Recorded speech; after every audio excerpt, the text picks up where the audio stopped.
అందరికీ నేను న్యాయం చేస్తా అని చెప్పిన విధంగా న్యాయం చేసినాడు. ఇక్కడికి వచ్చిన ప్రతి ఒక్కరికి వారి కుటుంబాల్లో ప్రతి ఒక్కరికి సంక్షేమం అందింది. దానికి కారణం ఎవరంటే జగన్మోహన్ రెడ్డి గారు ఖచ్చితంగా చెప్పిన ప్రతి మాట నెరవేరుస్తారు. ఆయన మా కోసం ఉంటాడు కూడా, ఎప్పటికి కూడా ఆయన మాతో ఉంటాడు.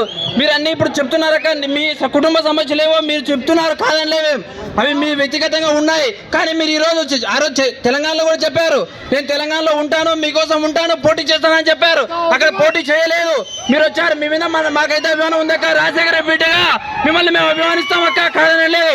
కానీ జగన్మోహన్ రెడ్డి గారు మా కోసం ఉన్నారు, ఆయన చాలక్క. మీరు కూడా రండి, మాతో అందరం కలిసి రాష్ట్రానికి అభివృద్ధి చేద్దాం అక్క. తప్పకుండా మీరందరూ మాతో కలిసి రండి అక్క, అన్నతో పాటు రండి, అందరం కలిసి రాష్ట్రాన్ని అభివృద్ధి చేసుకుందాం అక్క. జోహార్ వైఎస్ఆర్, జోహార్ వైఎస్ఆర్.